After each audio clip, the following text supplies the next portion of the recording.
Ok, antes de começar a gravar esse vídeo aqui, deixa eu só passar pra poder avisar pra vocês que eu meio que tô com a garganta inflamada e eu tô com febre enquanto eu tô gravando esses vídeos aqui, então talvez pode ser que minha voz não esteja na melhor das suas condições, espero que me desculpem, enfim, vamos nessa.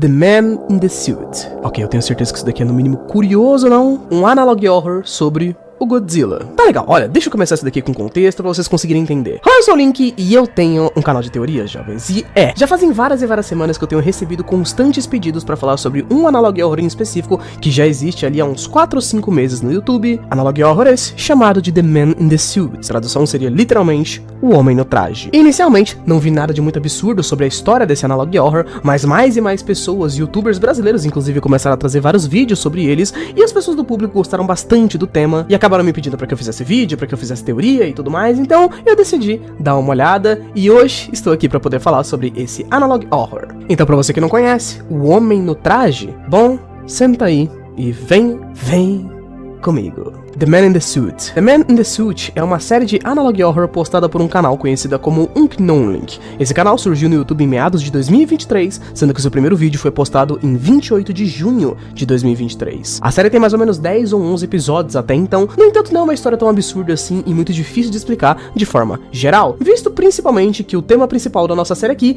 é o Godzilla. Imagino eu que todos vocês saibam ou pelo menos já tenham ouvido falar do Godzilla, não é? A criatura conhecida como o kaiju mais famoso da Terra, literalmente um ícone da cultura pop. Esse bicho aqui teve mais de 30 e poucos milhões de filmes ao longo dos anos e foi criado há mais de 70 anos atrás, tendo várias e várias versões diferentes, tipo suas primeiras versões que eram um pouco mais engraçadas, ou então as suas versões atuais, onde eles saem na porrada com o King Kong por razões aí que existem. A história de The Man in the Suit tem como versão principal que ela vai utilizar do Godzilla, aquela primeira versão que foi criada lá nos anos 50, anos 60, por aí. O primeiro episódio tem mais de 1 milhão de visualizações e, tendo dito isso, vamos falar da história. Aqui, nós necessariamente não vamos falar da história do personagem do Godzilla em si, mas sim da história do ator que estava atuando como ele na época dos seus primeiros filmes. Um ator do qual nós não sabemos o nome, mas obviamente é muito conhecido como funcionava a tecnologia em épocas antigas, não é? Nos filmes atuais de hoje em dia do Godzilla, nós temos computação gráfica e tecnologia extremamente absurda, mas é claro, nos primeiros filmes antigos do Godzilla, lá pros anos 50 e 60, existia todo um conceitinho muito interessante de que um ator basicamente teria que vestir um traje e todo o filme seria feito de certa forma com efeitos práticos. Ou seja, eles construíram toda uma maquete gigantesca de uma cidade para um ator ficar passando por ali, destruindo essa maquete, para que eles pudessem representar então um monstro gigante que era para ser o Godzilla. E a história de The Man in the Suit em si possui um narrador meio onisciente que aparece de fundo, sempre explicando a maioria das coisas dentro da história. Não sabemos se esse narrador é ou não é um personagem, mas sem dúvida nenhuma, ele faz com que a história fique muito mais fácil de se entender de forma geral. Ele começa o primeiro episódio nos explicando que tudo se tratava de um incidente muito estranho que aconteceu com o ator que estava fazendo o Godzilla no seu primeiro filme. A questão aqui é que esse ator teria de certa forma se apaixonado pelo traje de Godzilla, não tirava esse traje em absolutamente nenhuma circunstância, apaixonado pela ideia do filme e também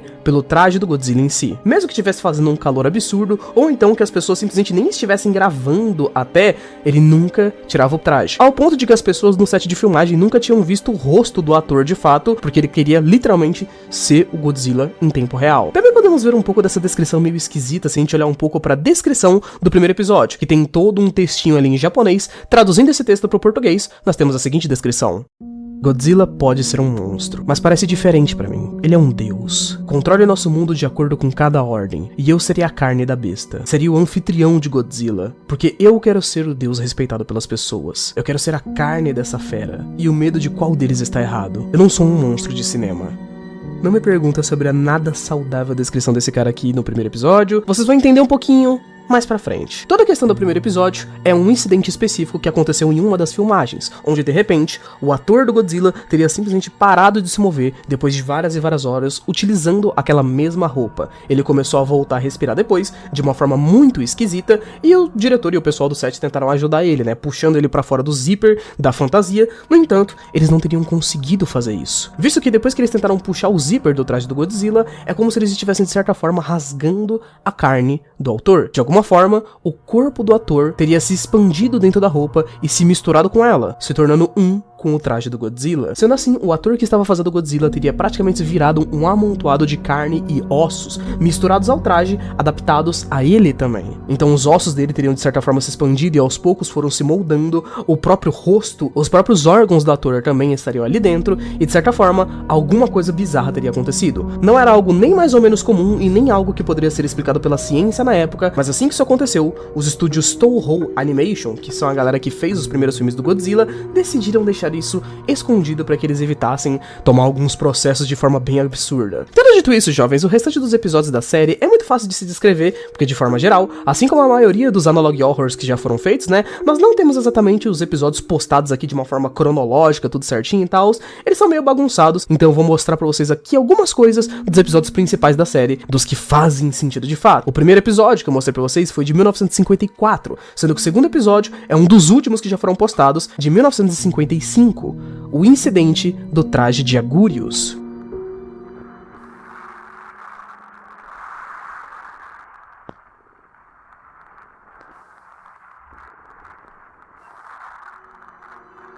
Esse incidente aqui é extremamente curioso de forma geral. Logo depois que tudo aquilo aconteceu, eles começaram de fato a chamar o antigo ator do Godzilla de The Man in the Suit, né? De Homem no Traje. Ele passou por vários doutores particulares, cirurgiões, mas ninguém conseguia descobrir exatamente uma explicação lógica pro que tinha acontecido. Alguns doutores diriam que tinha sido efeito de pílulas ou alguma coisa do tipo, mas simplesmente não fazia sentido. O corpo do cara simplesmente explodiu dentro do traje. Porém, apesar disso ter acontecido, o ator ainda continuava de certa forma vivo. Os ossos dele, de certa forma, tinham se expandido e se adaptado ao traje, eles estavam justos e, por mais engraçado que pareça, a mente dele ainda parecia estar intacta, visto que ele ainda conseguia se comunicar e era extremamente obediente pro pessoal. Então, em teoria, parece que as faculdades mentais do cara ainda estavam perfeitas. Porém, ele não conseguia mais falar, obviamente, né, visto que não tinha mais garganta. A história do segundo vídeo é basicamente um segundo incidente que aconteceu durante a gravação de um outro filme do Godzilla que seria feito, chamado de Godzilla vs Angurius, que era pra ser basicamente um outro kaiju daquelas feras gigantescas japonesas. Você sabe como funcionam os filmes do Godzilla, né? Geralmente ele pega pra poder lutar contra algum outro bicho gigante e no final de tudo ele ganha. Angurius era novamente um outro cara que ia ficar por dentro de um traje e tudo mais, só que dessa vez, né, um cara que ia ficar dentro de um traje mais seguro. A ideia das cenas de forma geral era extremamente simples. O Godzilla ia lutar com o Angurius, eles iam lutar, destruir o cenário todo de forma bem básica. Isso até o momento que, segundo a narração, parece que o autor do Godzilla teria perdido o controle e atacado o cara que estava usando o traje de Angurius de forma verdadeira e proposital. Ele derrubou o cara e acabou mordendo o pescoço desse ator de forma tão agressiva que o pescoço do cara começou a sangrar. E um detalhe que seria muito interessante é que ele não mordeu o pescoço do ator com a boca dele, né, de ser humano. Ele teria mordido com a boca do traje. A boca da roupa dele, do traje de Godzilla, como se aos poucos o traje estivesse se adaptando de certa forma. Nós também temos algumas descrições dentro desse vídeo que dizem que os olhos do traje do Godzilla começaram a se mover depois que o homem no traje começou a ficar mais habituado, como se os olhos dele atualmente fossem realmente os olhos do traje. O Godzilla mordeu o ator que estava fazendo o Angurius e não deixou ninguém se aproximar do ator enquanto ele ainda estava jogado no chão, jorrando sangue, quase como se ele tivesse virado uma figura agressiva e animalesca. Finalmente, depois de algum tempo, o homem no traje, Angurius, acordou, mas ele também teve o mesmo destino. Quando o pessoal da Toho decidiu fazer exames de raio-x e tentaram verificar se o corpo dele também estava normal, eles viram que o corpo dele também teria se expandido e explodido dentro do traje. Ele também virou um amontoado de carne apenas dentro de uma roupa. Apenas dentro desses primeiros 2 episódios aqui, a série já teria criado muitas e muitas dúvidas na cabeça do público. Se isso se tratava de uma série relacionada a algum tipo de vírus, infecção ou algum tipo de coisa religiosa. No entanto, nos próximos episódios a gente teria respostas um pouco mais claras a respeito disso. O próximo episódio é chamado de Depiction of Growth, ou Descrição de Crescimento, que se ambienta em 1962. É onde a história começa realmente a ficar sombria de fato, jovens. Esse vídeo aqui é gravado em primeira pessoa, como se algum funcionário específico da Toho tivesse tentando fazer pesquisas para entender o que aconteceu e o que houve nessa mutação do Godzilla de ele estar virando lentamente uma criatura. Nesse vídeo em específico, esse funcionário faz uma chamada de telefone com uma amiga dele que supostamente era uma professora de biologia. E ela teria uma teoria a respeito do que de fato aconteceu com Godzilla e do que estava acontecendo com esse cara dentro da roupa, onde ela diz que a radiação presente próxima do local deveria ser o resultante do que estava acontecendo. Ela faz uma comparação muito simples, dizendo que o traje do Godzilla é tipo um donut vazio por dentro, sabe? E o corpo do cara teria preenchido essa parte de dentro como se fosse o recheio. E ele estava constantemente expandindo e ele ia continuar todo momento expandindo até que em algum momento, assim como se ele fosse uma criatura dentro de um ventre, sabe? sabe? Em algum momento, ele ia virar a criatura de verdade. A professora de biologia também chega a fazer o destaque de que, atualmente nas fotos, os olhos do Godzilla brilham dentro das fotos. Olhos de seres humanos não brilham. Ela diz que em alguns meses ele provavelmente vai ser capaz de controlar sua cauda, suas garras e os seus dentes, e a situação só vai piorar cada vez mais. Claro que é nesse ponto da história que eu posso fazer uma leve pausa de falar pra vocês um pouco sobre a história da série, pra poder falar um pouco sobre, de fato, radiação, né? Sobre o que vai se tratar todo esse analog horror e sobre a forma como ele tá se desenvolvendo. É uma coisa muito mais profunda pro povo japonês em si, jovens. Eu não sei se vocês sabiam, mas Godzilla é um personagem que existe há mais de 70 anos, cara. O personagem foi criado lá pela década dos anos 50 e 60, mais especificamente em 1954. Os filmes do Godzilla foram filmados pouquíssimo tempo depois que as bombas de Hiroshima e Nagasaki foram soltas no final de uma guerra mundial. Sendo assim, naquela época, isso era um medo constante dos japoneses saberem quais seriam os efeitos de longo prazo que essas bombas atômicas que foram soltadas por ali poderiam ter no país deles. O próprio personagem Godzilla foi criado justamente com essa ideia. Ele era uma espécie de criatura gigantesca e colossal que teria surgido de mutação radioativa, de certa forma, graças a essas bombas que foram explodidas em 2 cidades do Japão. Assim como em várias séries de analog horror, nós também temos algumas pequenas coisinhas que começam a aparecer escondidas dentro dos episódios, como por exemplo, em um dos últimos episódios que foi postado dentro da série, houve uma referência a frases do próprio cara que inventou a bomba atômica. Falo do Dr. Robert Oppenheimer, né, o pai da bomba atômica. O Oppenheimer, pra quem não conhece, é o cara que teria dito aquela famosa frase, sabe? Agora eu me tornei a morte, a destruidora de mundos. Essa frase, inclusive, chega a acontecer em algum dos episódios posteriores, dando a entender que realmente toda essa série parece se tratar a respeito principalmente de japoneses e seu desejo de vingança pelos Estados Unidos. Inclusive, dentro desse episódio aqui, do Angúrios, se você descer na descrição, você vai ver que existe mais um diálogo muito curioso, que na verdade é um diálogo de 2 entidades conversando. Imagine que uma dessas entidades de certa forma seja o Angúrios e a outra delas seja o Godzilla. Dentro desse diálogo nós podemos ver a primeira entidade falando que sabe que você perdeu filhos, que você perdeu família, que você perdeu muitas coisas nas bombas. Nós acabamos tendo uma espécie de mensagem, sabe? Como se eles estivessem procurando vingança contra os americanos que teriam lançado as bombas. O que, apesar de ser uma história bem simples, também é bem pesada, pra falar a verdade. O próximo episódio se chama de Dorsal Extraction, ou Extração Dorsal, ambientado em 1962. Ele também é feito em primeira pessoa, provavelmente pelo mesmo funcionário da Toho que tinha feito o último episódio. Mas aqui, nós começamos o episódio aparentemente notando que esse funcionário teria sido demitido pelo pessoal da Toho. Afinal de contas, parece que o pessoal da Toho gostaria de encobrir tudo o que estava acontecendo dentro dos estúdios deles,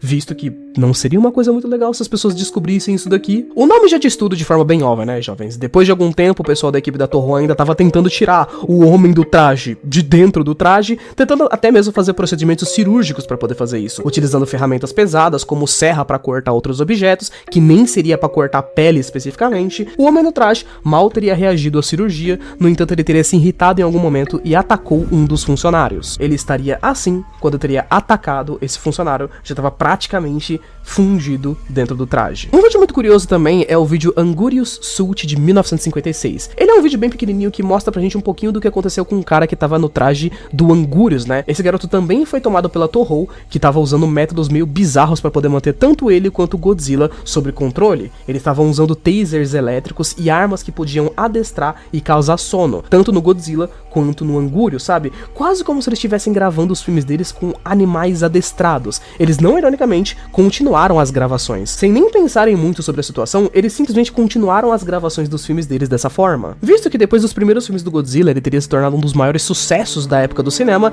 então eles simplesmente decidiram continuar fazendo filmes mesmo que isso parecesse um pouco perigoso. Uma das próximas gravações e um dos próximos planos para novos filmes é de que o Godzilla iria enfrentar uma mariposa gigante. Antes de nós chegarmos ao último episódio da série, temos um que eu acho que é legal destacar, que é o Rary Newspaper, de 1964. É um vídeo de um momento raro onde o Godzilla teria escapado dos estúdios da Toho, e nesse meio tempo aí onde ele teria escapado, ele foi meio que avistado por um caminhoneiro e por uma criança. Como o Godzilla já é um personagem muito famoso, não aconteceu nada de muito absurdo aqui e ali, sabe? As pessoas acreditaram que era realmente só um ator se preparando pra poder gravar alguma das cenas novas do filme. A aparência do cara que tá com a roupa do Godzilla foi descrita pela criança, que parecia meio como se o traje tivesse se juntando com o rosto humano, e isso foi o suficiente para fazer com que algumas pessoas ficassem levemente em choque. De qualquer jeito, o último episódio que nós tivemos da série até então é chamado de Mothra Suit Incident, de 1964. Ele seria a gravação do Godzilla enfrentando a mariposa gigante, pelo menos entre aspas.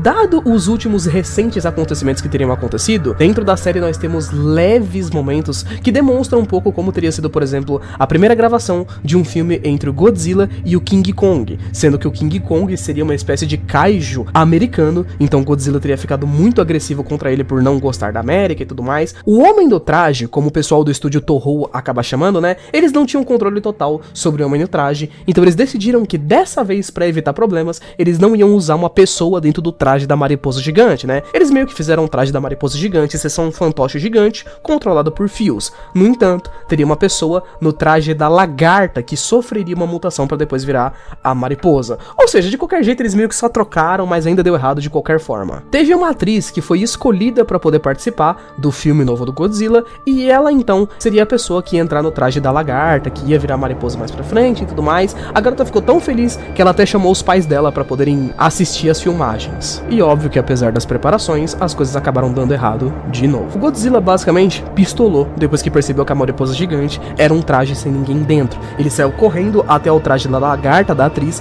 e mordeu ela bem na cabeça, cara.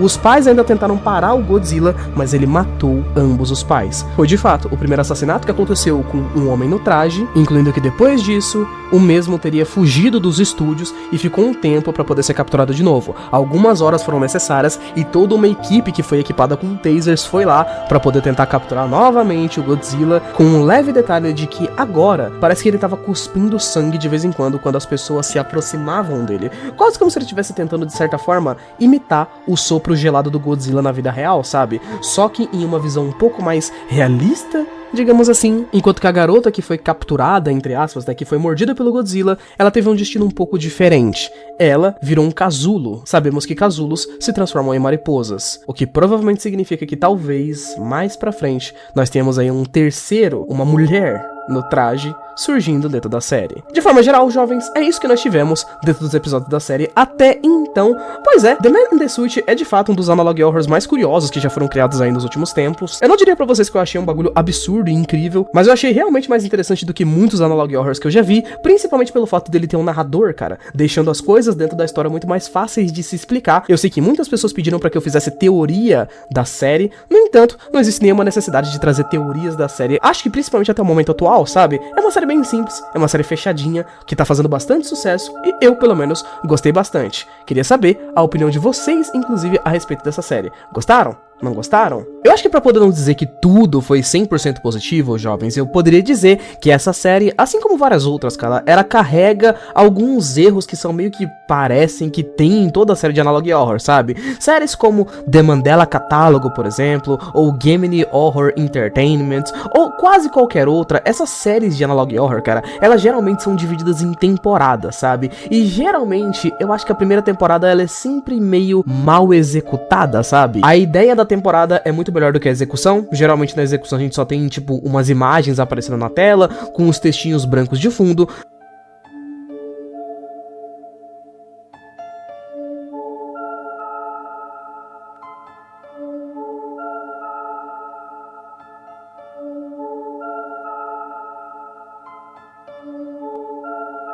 Não tem muito uma história acontecendo aqui, então não tem muito como a gente pensar pra onde que as coisas vão, pelo menos por enquanto. A gente sabe que tem um cara que colocou uma roupa de traje do Godzilla, e isso possivelmente é referente à conta dos mistérios de radiação que aconteceram nas bombas de Hiroshima e Nagasaki. Isso de certa forma fez com que se criasse um monstro que é meio japonês e odeia os americanos e tudo que eles fizeram por conta das bombas nucleares, algo parecido com isso, e parece então que esse suposto homem no traje estaria infectando outras pessoas.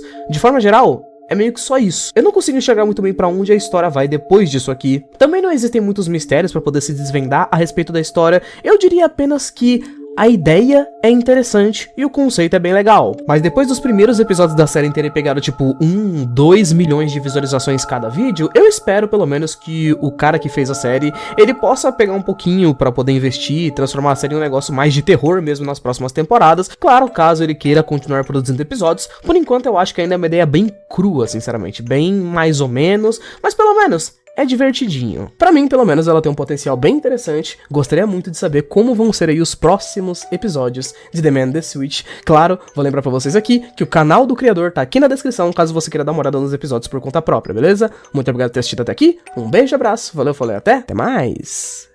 Fui!